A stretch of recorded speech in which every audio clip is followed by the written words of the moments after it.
Lifestyles Unlimited Real Estate Investor Radio Show, a real estate investment program. Listen and learn how to use real estate to build wealth and passive income streams for you and your family. We bring you experts every day to discuss and answer your questions on everything from single-family homes all the way up to 600-plus unit apartment complexes. And now, the Lifestyles Unlimited Real Estate Investor Radio Show.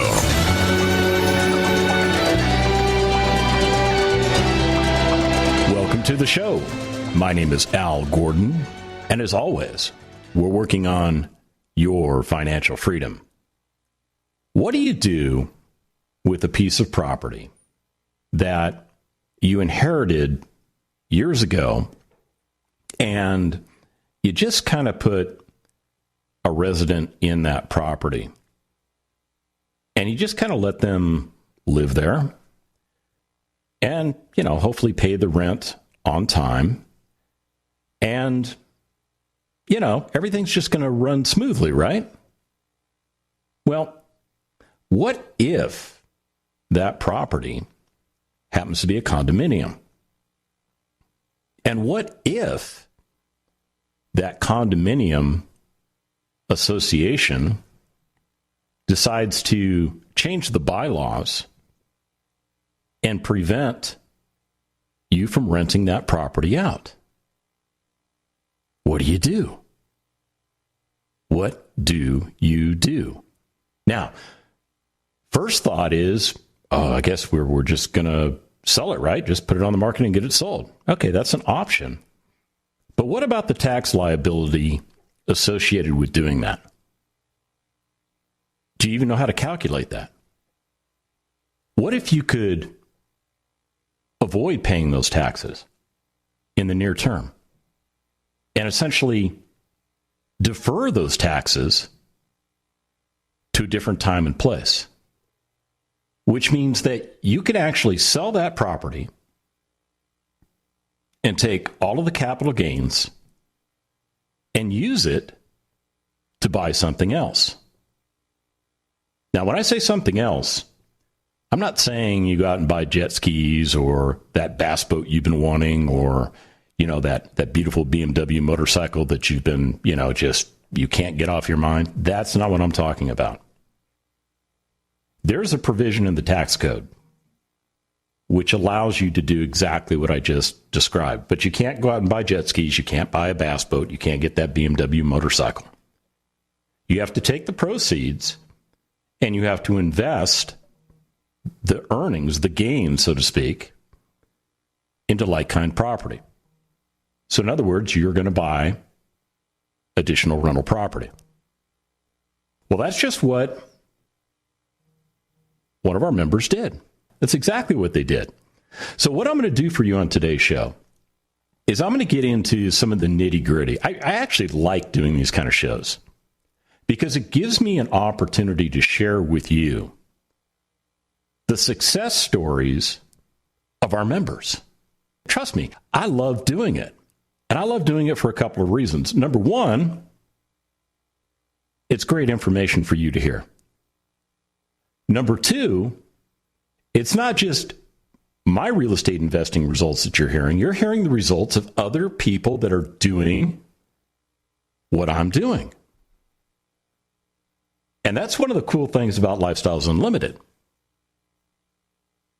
We like to focus on our members' success. And part of the way we help each other out is that we give back to the community. So in other words, if we're new to Lifestyles Unlimited, we receive a lot of support from our fellow members, from the Lifestyles Unlimited team, and it's a good thing. And when we go out and we acquire real estate and we get the results that we're looking for, we like to come back to an event that we call Case Study. And we like to share our results with the membership. Because no matter where you are in your real estate investing journey, the information that is shared is information that can benefit you. I don't care if you're still trying to buy your first investment property or you own 19,000 units of multifamily apartment communities. And by the way, I know people in Lifestyles Unlimited, they're in both of those categories. And they benefit from case study. They benefit from getting feedback from our fellow members. So last November, we actually did a case study. Yeah, I know, coronavirus is going on. I think we were still in lockdown. But you know what? At Lifestyles Unlimited, we find ways to work around that. So we're offering a lot of our content through webinar platforms. It's an opportunity for us to keep doing what we had been doing in a live setting, in a virtual setting. And it works. It works really, really well. So last November, we had a couple. They're a fairly young couple. Now, when I say fairly young, I'm going to say they're in their 30s because that's kind of where they're at. They're in their very early 30s. I think she's in her late 20s. And their names are Leland and Shannon. Now, they have a very, very beautiful daughter who's less than 6 months old as of today. And what I'm going to do for you today is I'm going to share their journey. I'm going to share their experience of how they came to Lifestyles Unlimited, why they came to Lifestyles Unlimited, what they did to get educated, what they did to get focused on investing correctly in real estate, and then what they actually did. And I'm going to share with you the same kind of information that gets shared with me as a member. I'm going to give you the returns. I'm going to tell you the whys with regards to certain decisions that they made. Because I want you to learn also. I want you to have the benefit of understanding that when you are properly educated in how to invest in real estate and you support yourself with not only a mentor but a well-organized team, you're going to set yourself up for success and your life's going to change. Stick around. We'll get into the details.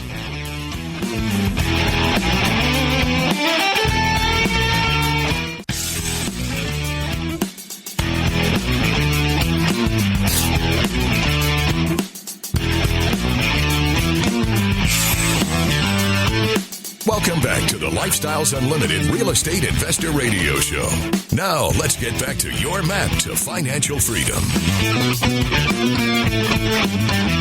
Welcome back to the show. So if you're just joining us, what I'm doing is I'm sharing a story. And this is a good story. It's a really good story. It's a story about two young people that have a very beautiful young daughter who, as of today, I think is less than 6 months of age, who have made a decision to change their lives by investing in real estate. And what I'm going to do for you today is I'm going to peel back the onion, and I'm going to share with you the details of their journey. Now, their journey is a little different than the journey that some of our Lifestyles Unlimited members take. Because we all come from a different place. We all come from a different background. We all start investing in real estate in different phases of our lives, or with different income streams, or different savings rates. So regardless of where you're at in your life right now, I'm here to tell you that you can learn to successfully invest in residential income-producing real estate, and you can change your life, and you can get yourself on a glide path to retiring yourself in 5 years or less. Yeah. So check this out. Leland and Shannon. Now, they live in the greater Dallas-Fort Worth area. They went to school at a school up north in Texas that you probably heard of. It's really well known for a guy by the name of Mean Joe Green. Big football player, used to play for the Pittsburgh Steelers. Anyhow, when Mean Joe Green was in college, he went to the University of North Texas. And that's where Leland went to school, and that's also where Shannon went to school. And while they were going to school there, they met. And they got married. And they started a life after college. Now, Leland, he works in the business of providing electrical and home audio and lighting systems for homeowners. So he's pretty busy. Shannon, she does corporate event planning and project management for a major tax consulting firm. So she's pretty busy too. Now, the one thing that they had going into this relationship was a piece of property that Shannon owned. It was a condo, and she really didn't know how to operate the condo. She didn't really know how to establish market rents. And then when the situation changed on them and they were unable to continue renting that property out because they would have been in violation of the HOA rules, they decided they needed to sell that property. But long before that happened, Leland, who actually spends a lot of time in his vehicle because he drives from job location to job location, he gets an opportunity to listen to the radio. And he started listening to us on the radio. And that piqued his interest. He wanted to start learning more about investing in real estate because he knew that they owned this condo, and it was kind of there. The person paid rent. They kind of paid the mortgage on the property, yada, yada, yada. They paid the homeowners association fee for the condo. And it was just kind of there. They didn't really give it much thought. It just kind of did its own thing. But the thing that caught Leland's ear was the idea of creating a lifestyle instead of just working for a living. And as he continued to listen, he desired to have the best life possible. So one day he goes home from work and he tells Shannon, hey, you know what? I was listening to these guys from Lifestyles Unlimited on the radio and, yada, yada, yada. And let me tell you about all the things that they're talking about. And you know what she thought? She thought he was nuts.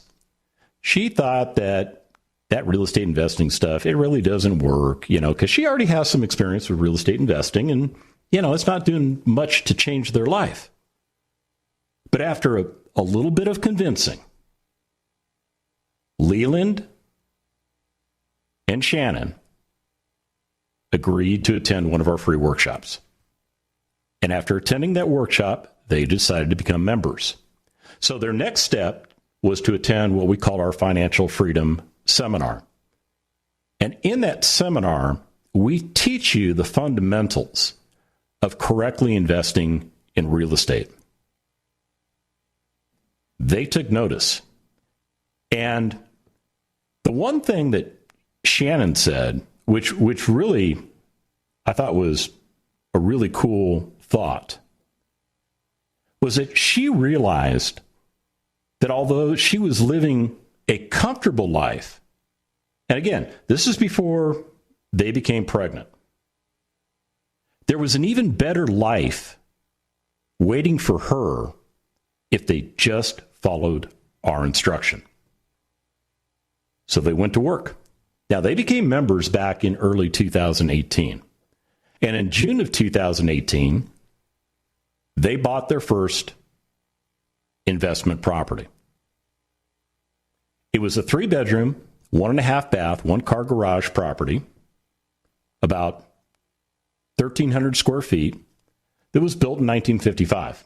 Now, the property itself had already been repaired or upgraded or whatever you want to call it, and there was an existing lease in place, which they took over. Because when you buy investment property and when there's a lease in place, you have to honor that lease. It's incumbent upon you to treat that lease appropriately. And although they didn't really capture any equity in this particular deal, and I'll tell you why when we come back from the break, they bought the property for a very competitive price in the marketplace in an area that was really just getting ready to blossom as far as values go. And if you know anything about what's been going on in the Dallas-Fort Worth market over the last couple of years, single-family valuations are going up. Values are going up on homes. And because they were able to buy this particular property at a great price point, although they didn't capture any equity going into the deal, they actually captured equity because they bought at an outstanding price. So we're getting ready to go to break. And we come back from the break.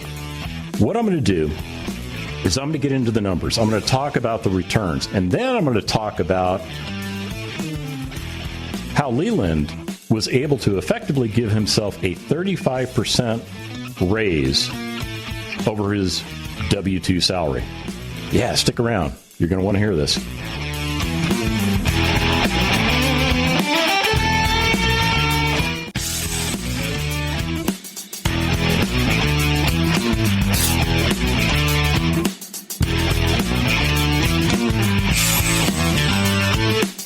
Warning, listening to the Lifestyles Unlimited Real Estate Investor Radio Show will change your life. We will teach you how to create wealth and passive income so you can be financially free.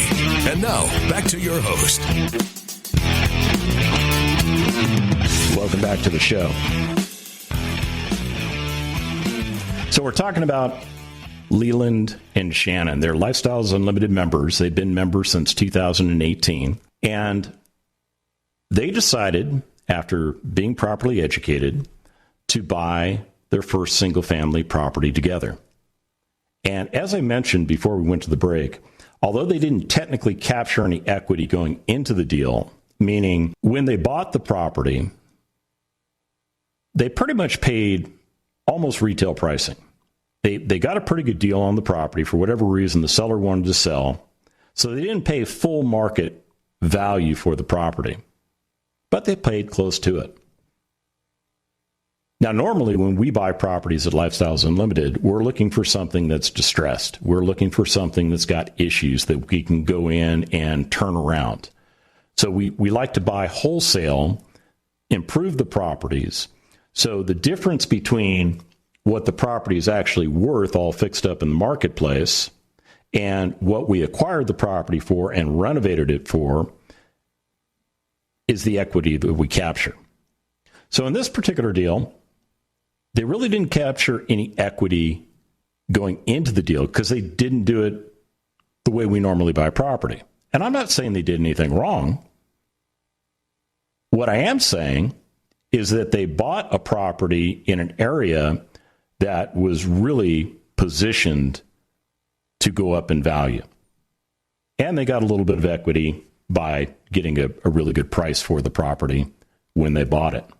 Now, in 2020, the resident that they had inherited decided it was time to move out. And at that time, they decided that they would go ahead and sell the property. So when they sold the property, now granted, this is a little over 2 years later. When the dust all settled and they sold that property, that netted them approximately $50,000. That's right, you heard me correctly. $50,000. Now let me give you some of the numbers on that property. So they bought it for $127,000. Again, there was no rehab needed because it was already good to go. They already had a resident in place. And their cash out of pocket on this particular deal was $33,000. That was the amount of money that they needed to put down, plus closing costs, for the conventional financing that they put on the property. Now, this particular property, before the tenant left, was producing $1,350 a month in rents. And as they explained to us, they really didn't have any expenses associated with the property because everything had been fixed up. It was good to go. So there were no maintenance costs for them, and there were no vacancy costs because the renter stayed there the entire time until they sold it. The cash flow they were receiving on that particular property worked out to be $464 per month. So essentially, just by buying that one property, just by investing $33,000 into that property, they were receiving over $5,500 a year in passive income, in positive cash flow. Basically, they were getting a 17% return on their investment, just on the cash flow. Now, because they were depreciating the property, they were able to defer certain taxes because they were taking depreciation write-offs on this property. And those depreciation write-offs were offsetting the gains that they were making in the form of cash flow. As a matter of fact, about $4,600 of the $5,500 that they were bringing in was not taxable because of the depreciation. Pretty good stuff. So really, their tax liability annually was only on about $900. Now, when they decided to sell the property, they were the beneficiary of the fact that market values for single-family homes in the greater Dallas-Fort Worth area have been improving. And when they sold that home, after they paid the cost of sale, they netted approximately $50,000. $50,000 that went into their pocket, plus the original $33,000 they put in. Yeah, that $50,000 doesn't include the $33,000 they put in. This is additional money. So they almost doubled their investment. And they did that in a little over 2 years. Remember that condo that Shannon had that was just kind of, it was just kind of there? Yeah, this is a property that she owned for a while, something that she inherited, and she really didn't give it much thought until after they sold that first property. And then she started to look at what that condo was worth. And when they sat down with their tax advisor, because even that condo had gone up in value, when they sat down with their tax advisor and they looked at what their tax liability would be on that particular property if they sold it, because they owned it for a while, longer than they should have, it was pretty significant. So Shannon had a conversation with her mentor at Lifestyles Unlimited and said, man, what do you think I should do? I really don't want the condo. I know we don't believe in condos at Lifestyles Unlimited, so it probably needs to go away. It's really not producing the returns that it should be producing. And because we've seen that values have gone up, maybe this is the time to strike. And you know what her mentor told her? Why don't you do a 1031 exchange? Why don't you sell that property, use one of our vendors at Lifestyles Unlimited, do that 1031 exchange, and by doing so, what they were able to do was effectively defer somewhere in the neighborhood of $53,000 in tax liability off the sale of that property. So that's what they decided to do. The resident had to go away because the condo association said you can't have rents anymore, and once the lease expires, those people have to leave. Even though I guess they were trying to force people to break leases. Oh, man, that's bad stuff. You don't want to do that. So the resident left. They cleaned the place up. They put it on the market, and they sold it. And they made a lot of money off of the sale of that condo. And what they decided to do next was to buy follow-on property. See, when you do a 1031 exchange, the government says you get a certain period of time to identify replacement property. That could be one property, it could be more than one property. There's all kinds of rules out there, which is why you've got to have somebody that knows what they're doing advising you. You get 45 days to figure this all out. And then you get a total of 180 days to close. And that made them a little nervous. 45 days doesn't seem like a lot of time. But they were surrounded by the right people that helped them figure it out. And I'll give you the solution when we come back.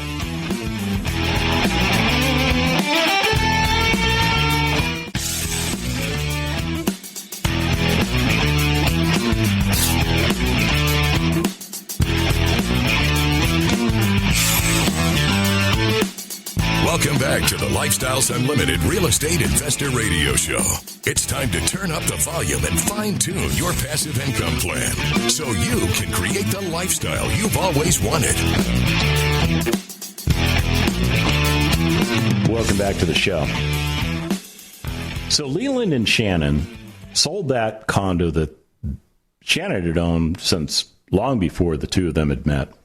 And they had a big tax liability sitting there waiting for them based on that sale. But because they were properly educated, because they were surrounded by like-minded individuals, because they had the benefit of a mentor who had done the thing I'm about to tell you before multiple times, they weren't afraid. They pursued a 1031 tax exchange, which seems like a scary process, but when you have the right people helping you out, it's really not that big of a deal. It really isn't. So they sold the condo, and the biggest problem that they really had was trying to identify replacement property. They wanted to make sure that they were buying as much property as possible, and because they were a little concerned about buying a bunch of distressed property and then having the ability to remediate that property, somebody advised them, somebody from Lifestyles, said, well, maybe what you want to consider is maybe you buy new construction. And not just any new construction, the right kind of new construction in the right areas. And when you do that, and you're working with a particular builder that has the ability to offer you more properties than just one, you can identify those properties in that first 45 days, and then you can close on those properties over the next 180 days. And one of the conditions that exists, especially when you're putting a mortgage on a property, is if it's investment property, you need to make sure you have leases in place for the property. So in other words, they were able to buy a property, close on it, find the right resident, get the long-term lease in place, which created the trigger event for them to work on the second property, buy that property, close on it. Yeah, because lenders don't want you having a bunch of vacant properties out there. That's not a good way to do business. So it's a condition of lending. But by buying the new properties from one particular asset seller, they were able to do everything they needed to do to identify the properties in the first 45 days, check that box, and then close on the properties as logic dictated within the full 180 days. And they got it done. Now, the properties that they bought, they're all brand new. Yeah, they're all brand new. They're about 1,200 square feet. They're all 3-bedroom, 2-bath, 1-car garages, and they were built literally last year. They came with a 1-year builder's warranty. Now, we don't necessarily recommend as Lifestyles members to go out and buy new construction, because when you do that, you're essentially paying retail prices. But because they were coming out of a 1031 exchange and they were deferring about $53,000 in taxes, by not paying those taxes, there was a benefit to doing the new construction. So they did it. And let me tell you how these properties performed for them. Now remember, they traded one property for 3 properties. That's right. They were able to take down 3 properties because they had a lot of money, something like $130,000 in proceeds coming out of that 1031 exchange. Now, that money didn't go into their pocket. That money goes to an accommodator. And that accommodator holds the money in your behalf because you're not allowed to touch the money. It's just part of the way the tax law is written, and we want to do things in accordance with what the law says. We believe in doing the right thing. So they sequentially took down all 3 properties over about, I think they said about a 4.5, 5-month period. So they didn't even use the whole 180 days. These properties, when they bought them, were valued at $150,000. And because they bought them brand new, there was no equity capture. But here's where it gets interesting. They were able to put about $42,000 per property into each of the properties. And what that allowed them to do is pay their closing costs and basically put a 75% loan-to-value mortgage on those properties. I think they said they were getting somewhere in the neighborhood of I don't know, they started like 3.7% interest, and then it got better, and they actually got the interest down to like something like 3.2% because that's what the interest rates were doing last year. Oh, by the way, they were doing everything that I've told you about on the show. They were doing it all during COVID. These particular properties rent for $1,390 per month on average. The cash flow that each of these properties produces on average is about $646. That's right, $646 per month. Now, that's technically only an 18% return on their investment. But when's the last time you got 18% on your money? Oh, and by the way, when you annualize the cash flow, that works out to be about $7,750 per year.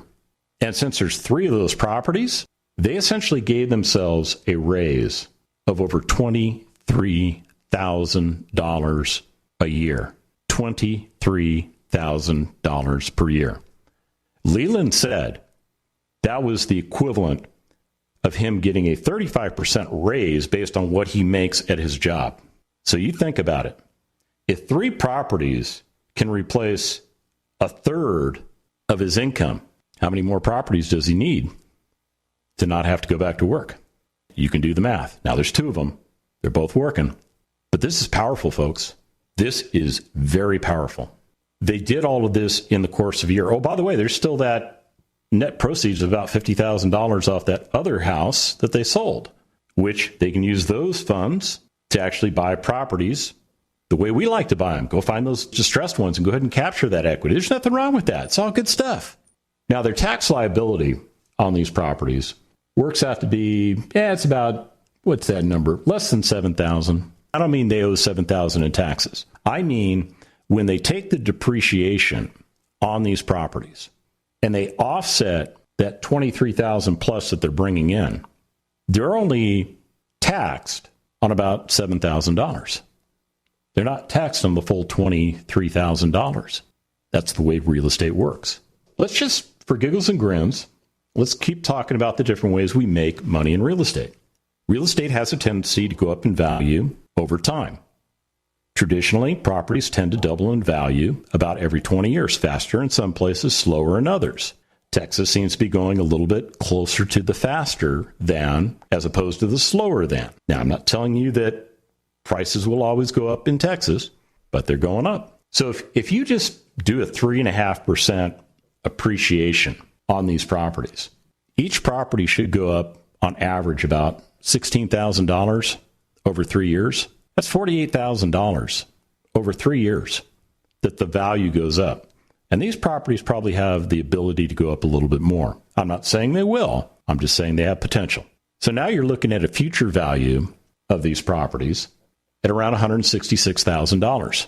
And they didn't do anything to create that. Market forces created that. Let's say they decide to sell the properties in 3 years. They're probably looking at an equity at sale of about almost $60,000 per property. Now, keep in mind, they put $42,000 into the properties. So maybe it's not a good time to sell. Or maybe it is. It's all based on goals and objectives. Hey, if I'm hurting your head, let me do something for you. Let me tell you to go to freeworkshoplivestream.com. That's freeworkshoplivestream.com so we can show you how we do all this stuff. And it all will make sense. The Lifestyles Unlimited Real Estate Investor Radio Show is for entertainment purposes only. Please consult a professional regarding your personal investment needs. Nothing presented on the Lifestyles Unlimited Real Estate Investor Radio Show constitutes an endorsement, recommendation, offer, or solicitation to buy or sell any product or security.